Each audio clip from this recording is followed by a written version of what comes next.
ప్రధాని నరేంద్ర మోదీ ఇవాళ రాత్రి తెలంగాణకు రానున్నారు. రాజ్భవన్లో ఇవాళ రాత్రి బస చేసి రేపు ఉదయం వేములవాడ రాజ్ ఆలయాన్ని ప్రధాని సందర్శిస్తారు. అనంతరం వేములవాడలో జరిగే బహిరంగ సభలో ఆయన పాల్గొంటారు.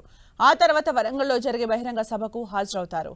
ఇవాళ రాత్రి 10 గంటలకు ప్రత్యేక విమానంలో బేగంపేట ఎయిర్పోర్టుకు ప్రధాని మోదీ చేరుకోనున్నారు.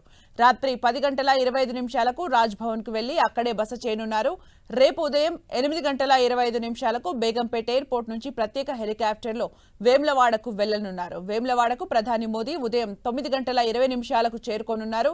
9:30 గంటలకు వేములవాడలోని శ్రీ రాజరాజేశ్వర స్వామిని ప్రధాని దర్శించుకుంటారు. అక్కడి నుంచి వేములవాడలో ఉదయం 10 గంటలకు జరిగే సభలో పాల్గొనున్నారు. అక్కడి నుంచి బయలుదేరి ఉదయం 11 గంటల 45 నిమిషాలకు వరంగల్కు చేరుకోనున్నారు.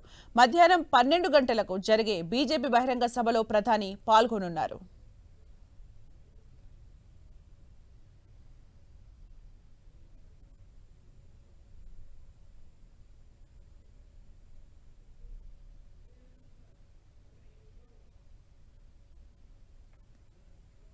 ప్రధాని మోదీ రాక సందర్భంగా హైదరాబాద్ నగరంలో ట్రాఫిక్ ఆంక్షలు విధించారు. బేగంపేట నుంచి రాజ్ భవన్ మార్గంలో ఇవాళ రాత్రి రేపు ఉదయం ట్రాఫిక్ ఆంక్షలు విధించారు. ఇవాళ రాత్రి 7 గంటల 50 నిమిషాల నుంచి 8 గంటల 25 నిమిషాల వరకు బేగంపేట ఎయిర్పోర్ట్ నుంచి Hyderabad public school, Monappa island, Raj Bhavan వరకు ఎలాంటి వాహనాల్ని అనుమతించబోమని పోలీసు అధికారులు తెలిపారు. అలాగే రేపు ఉదయం 8 గంటల 35 నిమిషాల నుంచి 9 గంటల 10 నిమిషాల వరకు Raj Bhavan, Monappa island, Hyderabad public school, Begumpet airport వరకు వాహనాల్ని అనుమతించరు.